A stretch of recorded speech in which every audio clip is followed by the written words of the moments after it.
Previously on Xenogears.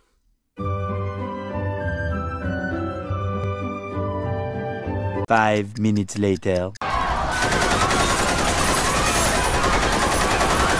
Oh my god, a gear! Wait, I literally have no experience flying something like this. Should I really enter an exceedingly dangerous weapon without any kind of training? Yes, you should. Good enough for me. What the fuck?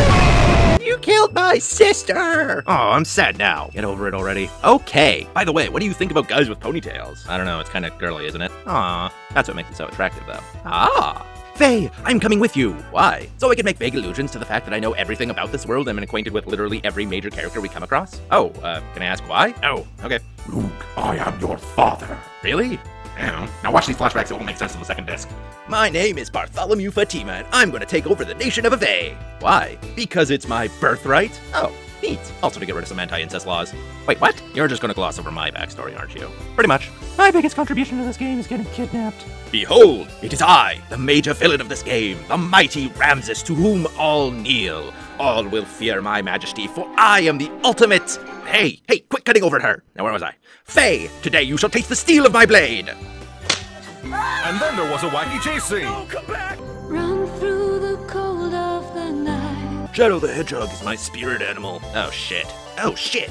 Fool, once again I, the mighty Ramses, have returned to grace your screens with my... Your turn, Blondie. Wait, what's that behind you? You really think that's gonna work on me? Haha, yes! Haha, no. Oh, and now on to part 2 of Xenogears.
Faye awakens to find himself in a place he's never seen before. An orderly, noticing he woke up, rushes over to talk to him.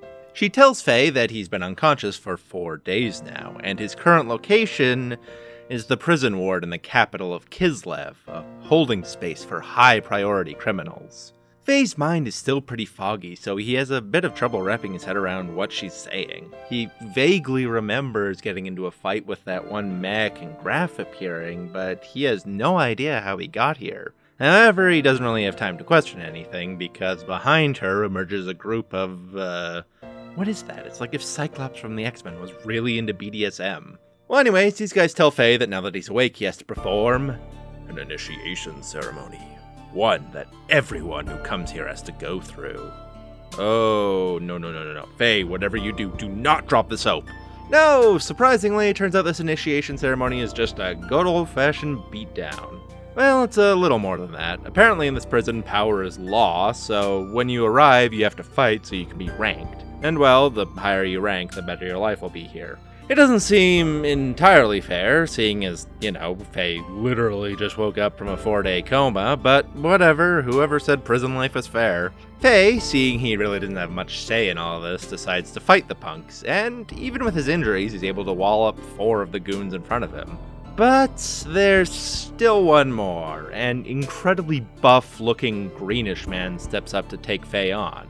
His name is Rico, and he's clearly the one calling the shots around here. Faye, once again, steps up to fight the guy, but finds it's like hitting a brick wall. The guy barely seems to notice Faye's attacks, shrugging them off like they were nothing. And after a couple of moments of charge up, he crashes into Faye with the mother of all combos, laying him flat on his back and once again knocking him unconscious.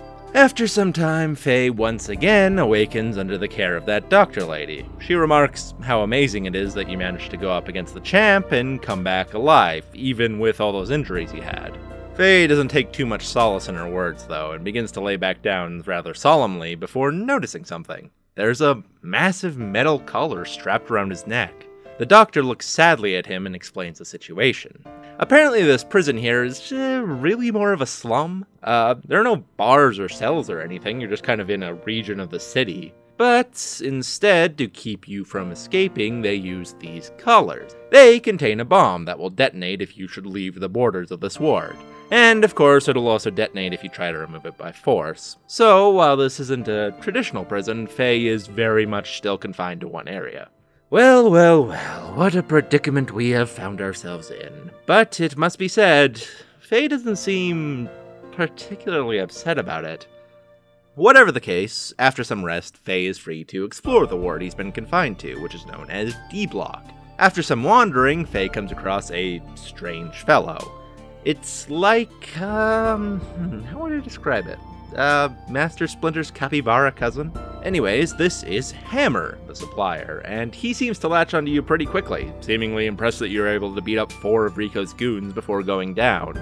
He claims to be quite proficient at acquiring things, and would be happy to help you out if the need ever arises. He also calls you bro a whole lot, which is kinda hilarious. What's up, bro? Anyways, after talking with Hammer for a bit, and a bit more wandering, you suddenly get called out. A woman, wearing much more formal gear than any of the people around here, approaches you and calls you by name. This woman claims that she wants you to take part in a pastime here in Kislev known as gear battling. A sort of gladiator type thing, only with giant mechs. Apparently, the people of Kislev are crazy for it. Anyways, she's heard tale of this new powerful prisoner at D Block, and she wants to offer you a job as a pilot in one of these battler mechs. If he does, then she could have some of the restraints on his bomb collar removed, and Faye would be allowed a bit more freedom in where he can travel. It's a little odd that this lady seems to know Faye would make a good gear pilot, but that doesn't really seem to bother him. No, instead, Faye seems more upset about the fact that he's getting asked to fly a gear again. Faye tells the woman, heck no. He hates gears, hates fighting, and is just content to live out the rest of his days in this prison anyway. Anything he can do to get away from violence is worth it to him. The woman is shocked at his refusal, but begrudgingly, I guess, accepts his answer and marches off, saying she'll hope he'll reconsider. Well, it looks like Faye has finally found the peaceful haven he was looking for. I mean, it ain't a great place to live, but at least if he stays here, he won't have to deal with another damn gear. As Faye heads back to his dwelling, he bumps into Hammer once again. Sup, bro?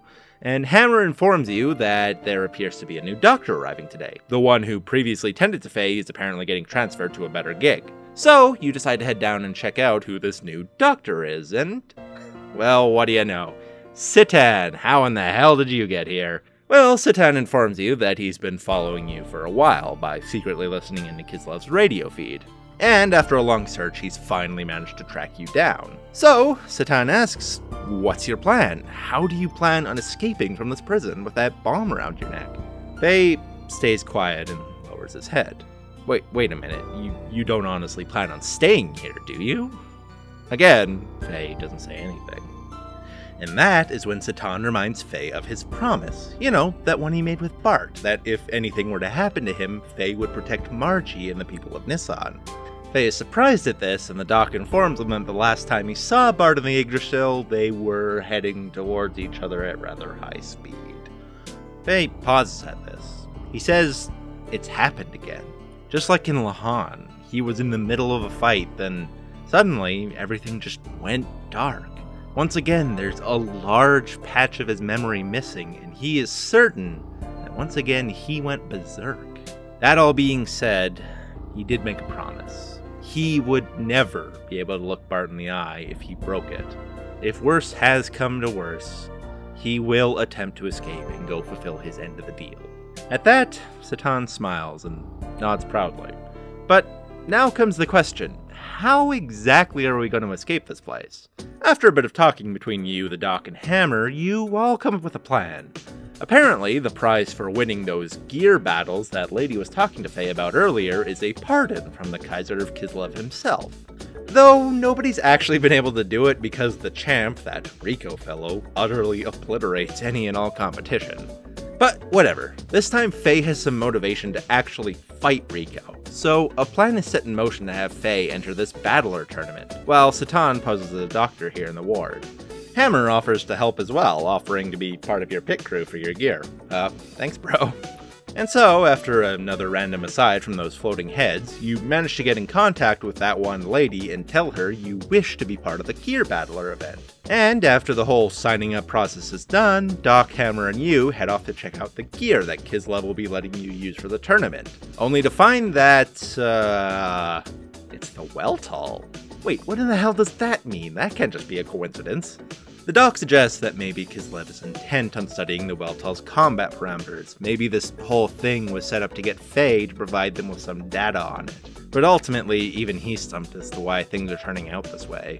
But whatever, I mean, it's not like Faye has any other options at this point. And I mean, things are going to be a heck of a lot easier if he's piloting a gear he's familiar with. And so, Faye takes part in yet another tournament, only this one lasts for quite a lot longer. The tournament itself is a series of Tekken-style fights, weirdly enough, and slowly but surely, Faye works his way up the ranks from nameless scrub to high-ranking battler. However, this does take a few in-game days, and over that time, a few interesting things happen. Firstly, Rico visits you one day and asks you to give him a hand. Apparently, there have been a string of murders happening in the detention block, all happening in the sewers. It turns out Faye is actually the prime suspect, seeing as the murders only started happening after he arrived, and he has proven to be quite powerful. So, Rico offers him the chance to prove his innocence by helping him catch the real culprit, and the two of you, along with some help from Satan, eventually hunt down this weird skeleton thing that was living in the sewers. After the thing is defeated, Rico gives Faye a gruff thanks, almost giving him a little bit of recognition, you could say. Secondly, we are treated to a scene of Ellie, who's still in command of that small group of mechs that attacked the pirate hideout a ways back. It seems like they've been given some marching orders to escort some highly powerful explosives, though Ellie isn't entirely sure why.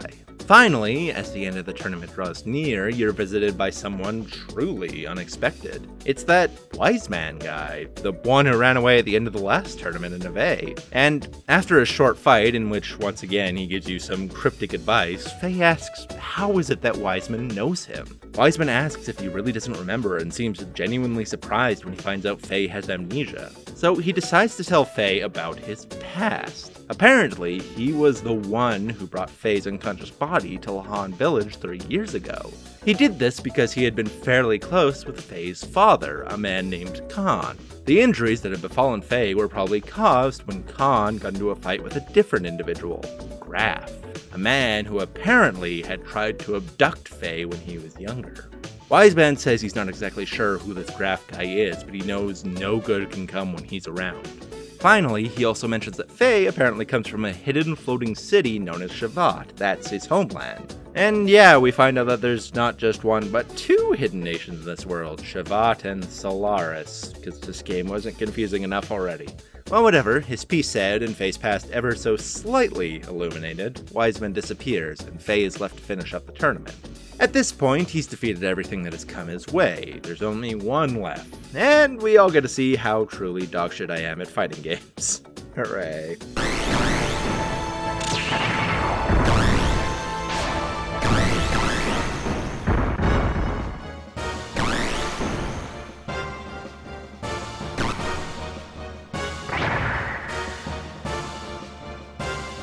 Meanwhile, we once again cut away back to Ellie. It looks like her and her crew are just about to set off on whatever mission it was that she'd been assigned.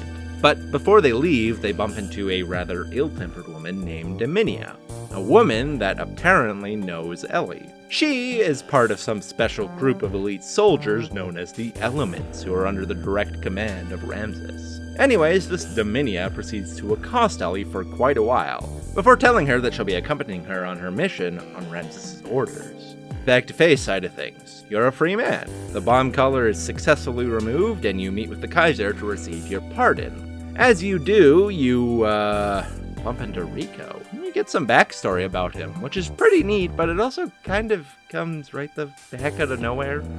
So apparently mutants or demi-humans are like a thing in this world. They're like people who take on animal-like features. Rico's one, and so is Hammer. And well, apparently they're pretty discriminated against. And that's sort of Rico's backstory. He lived alone with his mother as a child, and his mother was constantly scorned by everyone around them because her son was a mutant. And as a result, she died sick and alone. Also, it's pretty heavily implied that his dad is the Kaiser. Honestly, it is a cool story, and I really do like Rico, but in the grand scheme of things, it's not really that important, so we're just gonna move on. So, after talking with Rico and we learn all that, he is arrested under suspicion of trying to assassinate the Kaiser. I mean, there's not really much he can do about that. It's not like you're friends with the guy or anything. Oh, hey, it's Big Joe.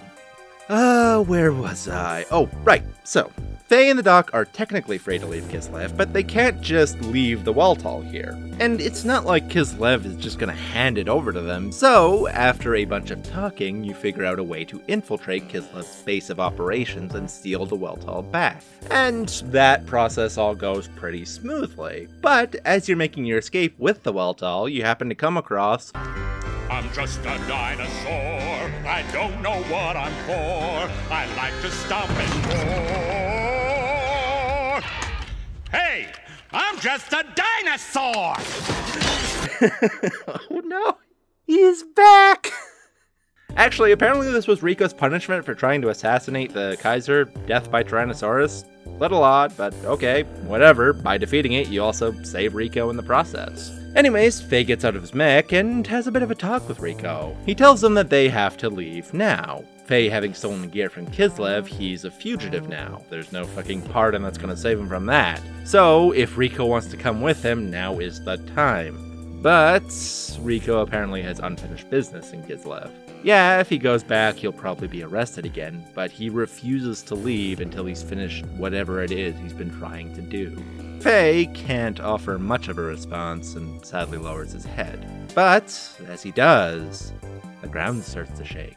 A loud rumbling echoes through the area. It's a fleet of military-grade airships, Gebler airships by the looks of things. They've begun a raid on the capital of Kislev. Satan surveys the situation for a bit before gasping aloud, a realization coming to him. Faye asks what's on his mind and he points to one of the Gebler ships, probably the command one.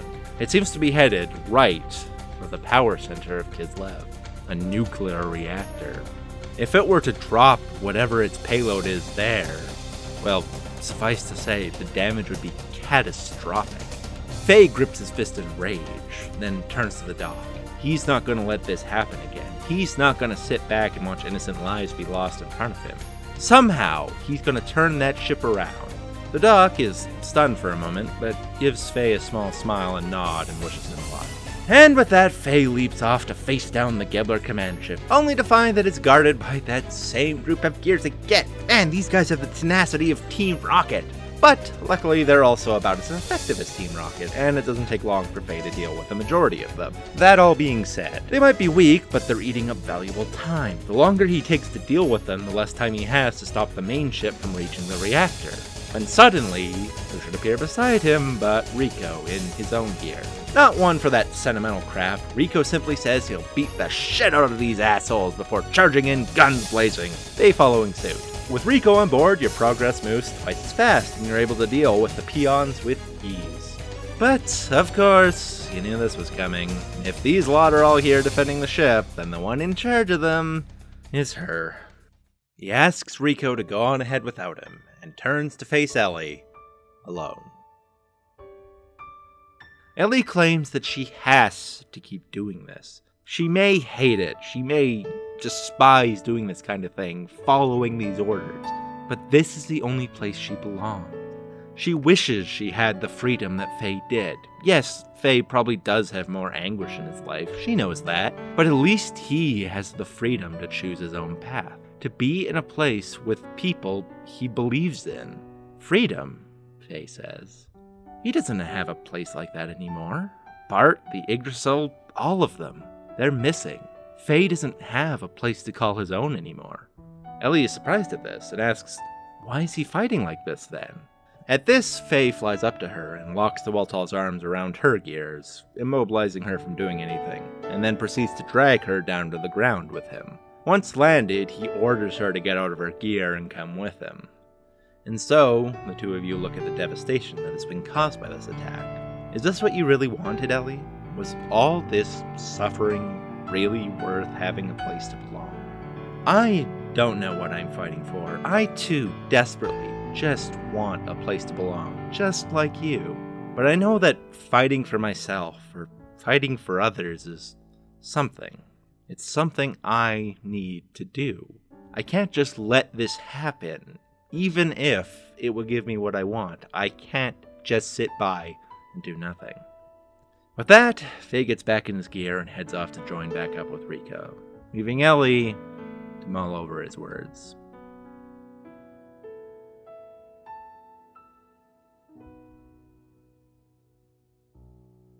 Anyways, once you reunite with Rico, you find him locked in combat with a strange-looking gear attached to the main ship.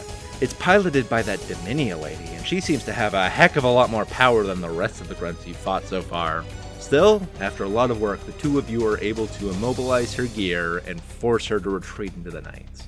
And with that, the guard for the ship is fully finished. But you're not out of the woods yet. Because, while you may have incapacitated the leading Gebler vessel, it's still on a collision course with the reactor. You need to somehow change its direction or all your work will be for naught. And well, there ain't much else you can do but take your gears, head to the front, and push! However, the two of you just aren't enough. You push your gears to their maximum power, but the thing won't shift. It continues its trajectory towards the reactor. Until, who should appear but, of course, Ellie. Finally influenced by Faye's words, she jumps in with the both of you and helps in the effort. And well, surprisingly, with her help, you're barely able to push the ship off course and away from the reactor. However, it's still headed towards the residential district. But whatever, your gears are spent. At the very least, you avoided the destruction of the entire city. Faye and Rico both let go. But Ellie remains. She refuses to give up, refuses to let this ship just crash in a populated area. She's so sick of causing all of this. She wants to at last right the wrongs that she's done. If she could just...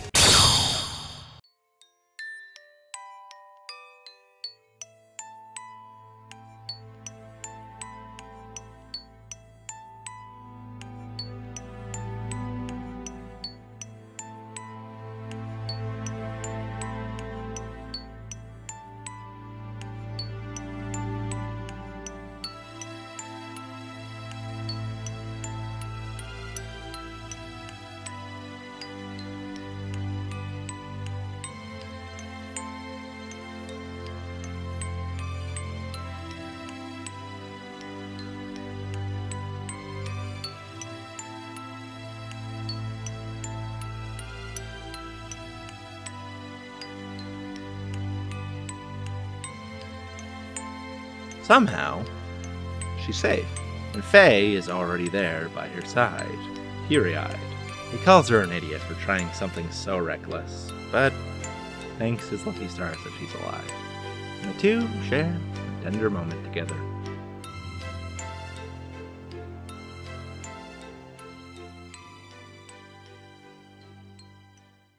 Some time passes, and Satan, Ellie, and you try to come up with a plan to escape from Kislev. You're technically safe inside the city, but security has become a lot tighter, seeing as the city just survived a bombing raid. It's not going to be an easy feat to just walk out of Kislev anymore. So, Hammer does a bit of snooping around and comes up with a brilliant plan. Apparently, there's a massive ship known as the Goliath hidden away in the depths of Kislev, a warship unlike any seen on the face of the earth. If you were to hijack that, escape would be basically guaranteed. I mean, I feel like there has to be a million better ways to escape a country that don't involve stealing a highly guarded superweapon from a sovereign nation. But it does sound pretty kick-ass. You know what? I'm sold. Lead the way, bro. And so you set off to steal this Goliath ship, and even end up getting some help from Rico, who finally decides to join your ragtag group. A lot of you head into the military facility where the Goliath is being held. Now this is a huge military base, crawling with guards and security systems. We're gonna have to be careful if we want to make it to our target. So, of course, we all jump around in our gears and destroy everything in our path as loudly as possible. Well, whatever, eventually you make it on board the Goliath. Luckily, this thing is able to be operated by 4 half-wits with no experience flying something like this, and a doctor of above-average intelligence. Seriously, is this more or less believable than the blimp in Persona 2? Who cares though? We've done it. We've finally managed to escape Kislev and are on our way back to more familiar ground. Looks like it'll be smooth sailing from here on.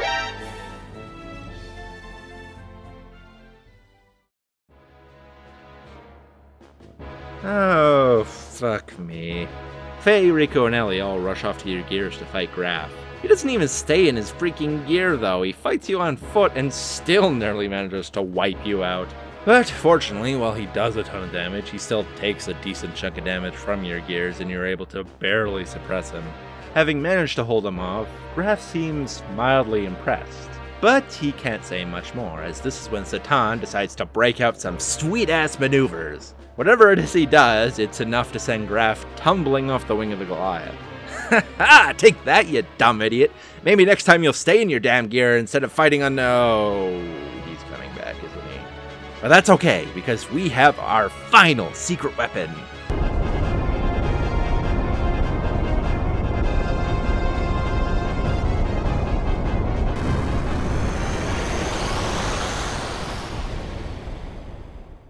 Ha ha ha! Yes, taken down by Hammer. Now that is a bro move. Okay, well, as terrifying as that guy is, it looks like he won't be chasing you for a while. Finally, there's nothing standing in our way from returning to Eevee.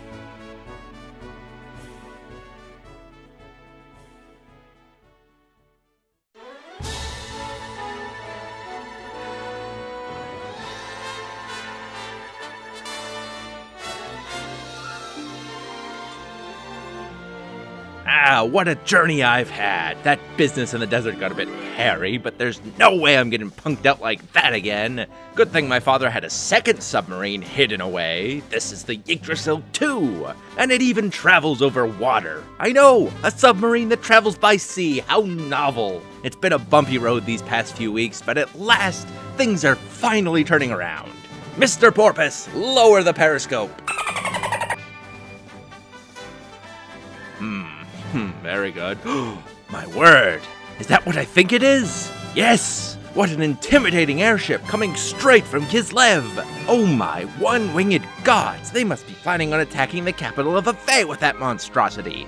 Damn it! Well, not on my watch. I may not have reclaimed my throne yet, but I'll be damned if I let Kislev destroy my homeland! Gunner! Fire the BART missiles! Say, Doc, is there any chance of us getting attacked again? What? Nonsense. I picked a scenic route over the ocean. There's no reason anyone would attack us. Anyone who did, without any sort of provocation, would have to be a monumentally stupid individual. Oh, fuck. Ha ha ha ha! Suck it, Kislev dogs! That is the true power of the one, the only Bartholomew Fatima! Is that thing headed this way?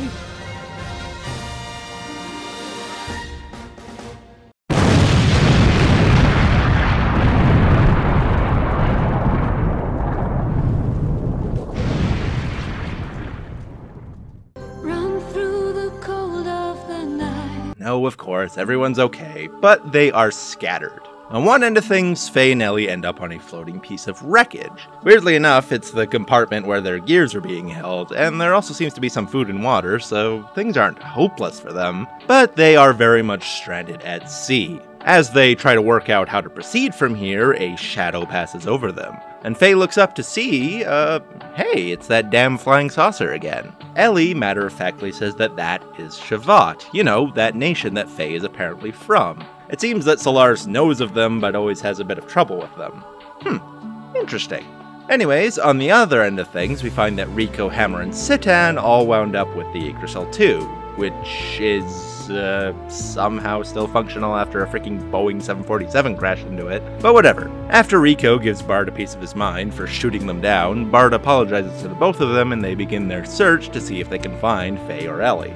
So, for a little bit, we just kind of follow Faye and Ellie's happy little couple's getaway. They share a number of conversations about all sorts of things. About belonging, about motivation, about what the both of them want to do going forward, and even a few laughs about life aboard their raft. It's pretty cute, honestly. You know, despite only technically having met like a couple days ago, feels like they've known each other for much longer than that.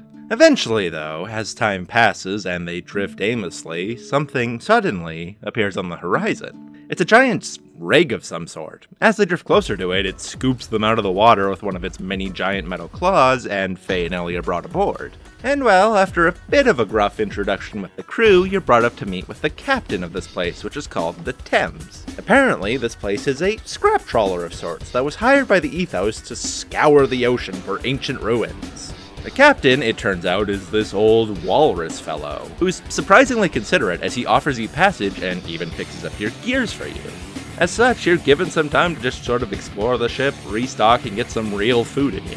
This goes on for a little while until eventually the captain is alerted to a disturbance going on in the waters ahead. Faye and Ellie accompany him to see what's going on and find out that it is the Yggdrasil, and it's under attack from some unseen foe. So, the two of you spring into action, rush down to grab your gears, and head off to provide the Yggdrasil 2 with some aid.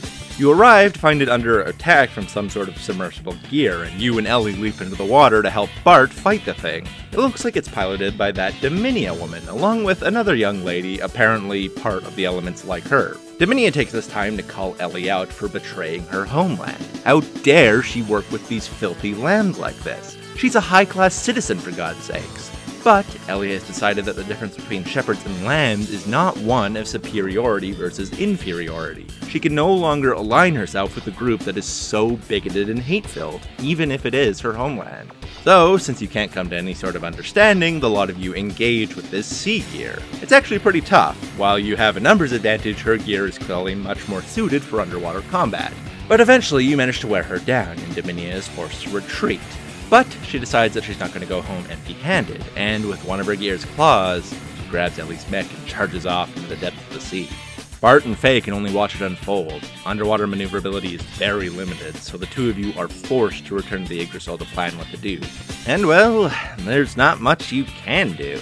The Yggdrasil took some heavy damage in that skirmish and is in no shape to give chase, so you decide to dock with the Thames and request some aid. And well, the captain, being the nice guy that he is more than happy to help, and you're given some freedom to wander the rig while you wait for the repairs to finish. While you do, you resupply on gear parts, catch up with Bard, who tells you how things have been going with Margie in the fight with Eevee. Oh, and hey, Big Joe! Meanwhile, we cut back to Ellie, who's being dragged aboard a Gebler vessel by Dominia. She proceeds to chew her out, but surprisingly, her tirade is cut short by Young. She leads Ellie away, but surprisingly, she seems to speak rather kindly with her.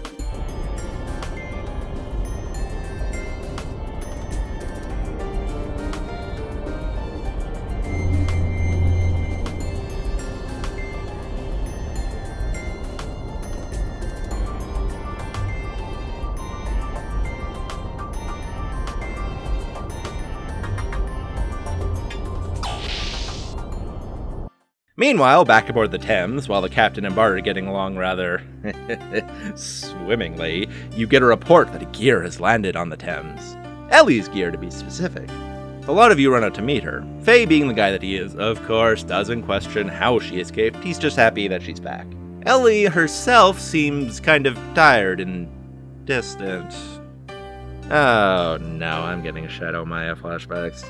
Well, sure enough, you leave Ellie alone for a while in the pretense of her needing rest, and she wanders into the engine room and proceeds to try and overload it, which would cause it to self-destruct. Fortunately, the lot of you find her in time and barely manage to bring the Yggdrasil under control. After a bit of examination, Citan concludes that it looks like she was heavily hypnotized, and by someone rather skilled at it to boot. So, you take her to the infirmary, where it seems like she's shaken, but not really any worse for wear. You begin to ask her what the heck happened, but before you can get far in the questioning, Sigurd appears and informs you that Gebler is once again attacking the ship. I swear to God, those guys are like roaches! Well, whatever. After Citan makes it clear that this is Ellie's final chance to prove herself as part of their team, you all head out to face them. And once again you are met with Dominia, who at this point has lost any sort of empathy she had for Ellie, seeing her as no more than a traitor and just another filthy lamb she has to eliminate. So once again you're forced to deal with her, and what do you know, it also ends exactly the same. Her defeated and retreating away. Can we just kill her already? Like, she's gonna keep coming back otherwise. Well, surprisingly, it turns out this time it isn't the end of things though, as this was apparently a two-pronged attack. While you were distracted fighting Dominia, the Yggdrasil has been under attack once again by that underwater gear. Only this time it's not piloted by Dominia, but by Ramses, with Niang once again by his side. And by the way, just as a side, I really love this encounter because it fully embodies the entirety of Ramses and Faye's relationship. Faye, it is you, my most hated enemy, the only one I would ever deem to call my rival. I shall end you this day. And Faye's just like, wait, have we met before? I kind of feel bad for Ramses, like he wants this so much. Well, jokes aside, Ramses does actually take this personally and begins to assault Faye directly. His gear bashes into Faye with as much force as possible. While it doesn't destroy the mech itself, it does cause a small breach in the Baltal's hull, and Faye's cockpit begins to fill with water. Ellie, upon seeing this, screams out to him and unleashes her ultimate move. It's not enough to disable Ramses, but like Faye, it does cause the ship to start taking on water, and he's forced into a full retreat or risk drowning. A victory again, but not one you can celebrate, as Faye is currently neck-deep in water. Together, Ellie and Bart both grab the Weltall and drag it to the surface. We cut to a little while later, as the doctor aboard the Thames tells Citan of Faye's condition. He tells Citan that at the moment, Faye is in a coma. With the wounds from the fight and the amount of water he breathed in, he's lucky to be alive at all, but right now, he has no signs of waking up. What's more, the doc just doesn't have the equipment to properly treat him. For now, Faye waking up just isn't an option. It's all he can do to keep him alive and stable. However, there are other facilities that might be able to treat him better. Perhaps, say, the Church of the Ethos, which is known to have some of the best medical technology in the world. Ellie, who had been silently staring at Faye this entire time, jumped to her feet at this. Is there really something that can save Faye? Is there some way that we can wake him up? Whatever it is, whatever it takes, she'll do it. If there's a possibility that the Ethos is capable of curing Faye, then she will do whatever it takes to make sure he gets there. Just tell her what she needs to do. However, the doctor informs you that getting into the Ethos HQ to receive treatment is easier said than done. Apparently, to be allowed access to the Ethos Hospital, you must either be a member of the Ethos or be given access by one. Fortunately though, once again good luck does seem to be on your side, as there just so happens to be an Etone visiting the Thames at this very moment.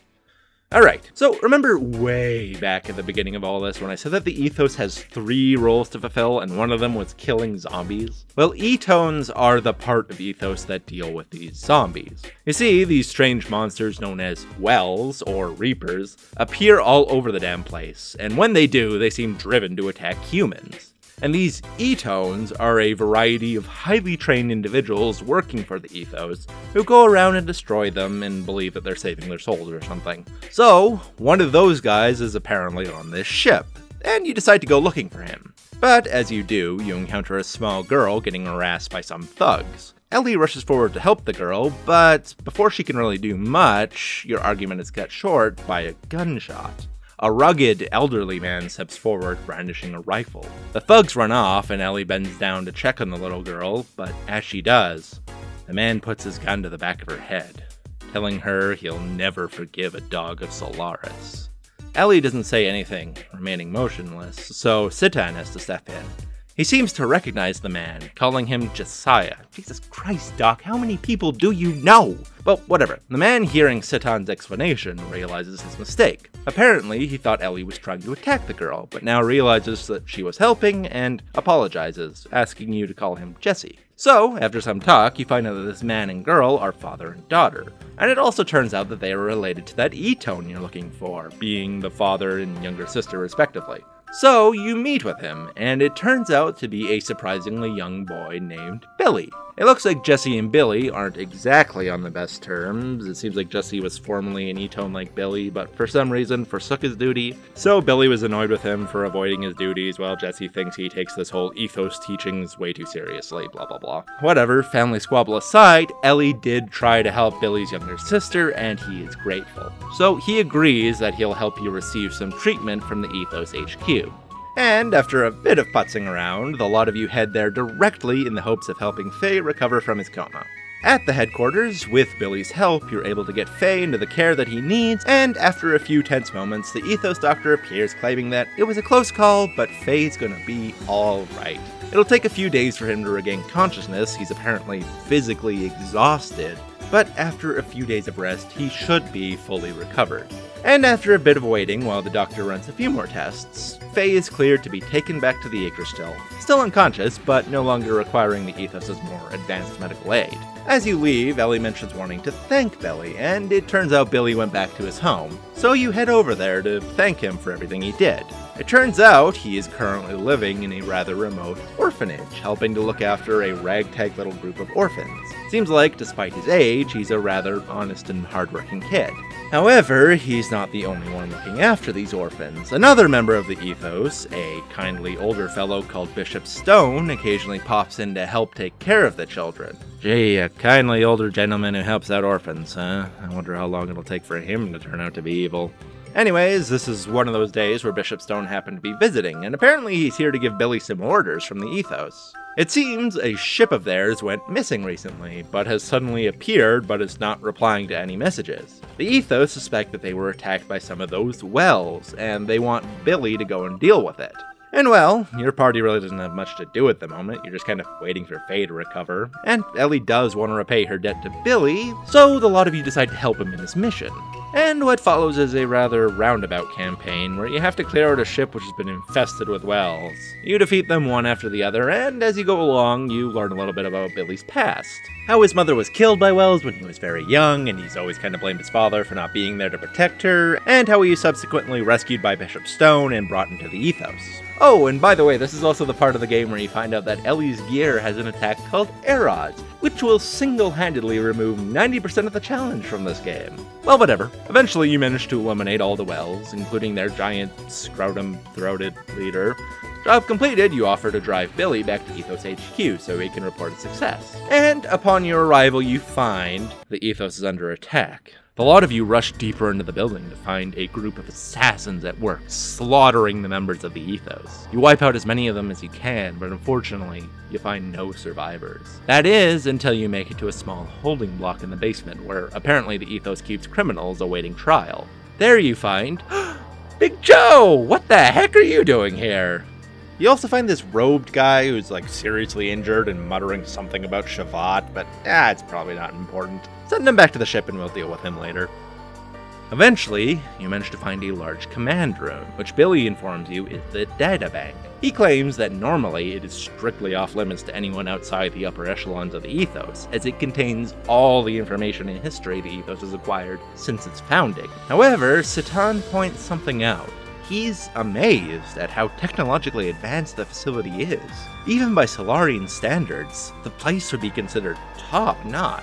Ellie agrees with him, realizing that the equipment is strikingly similar to some of the stuff the Gebler military uses. Heck, it's downright identical. How on this nameless earth did they get their hands on Solarian equipment? Well, Citan and Ellie both decide to do a little digging to find out. And what they find is truly unbelievable. It turns out the ethos was established ages ago by Solaris, and their goal wasn't to spread the word of God or anything like that. Their religion was just a means to an end. No, their true goals were twofold. One, to monitor and control the lambs walking the earth, and two, to supply Solaris with a constant, never-ending source of slaves to run their empire. Yes, the ethos, the religion of the world, the place known to take in and shelter the poor and desperate, was in fact not saving them, but condemning them to a life of servitude under their shepherd masters. However, as eye-opening as that is, it doesn't explain why the ethos is currently under siege. So Citan does a little more digging and finds a hidden file. It contains info about the finding of a super advanced ruin, an ancient city recently found at the bottom of the ocean. The file shows of Ethos' attempts to reach it and uncover the lost technology within.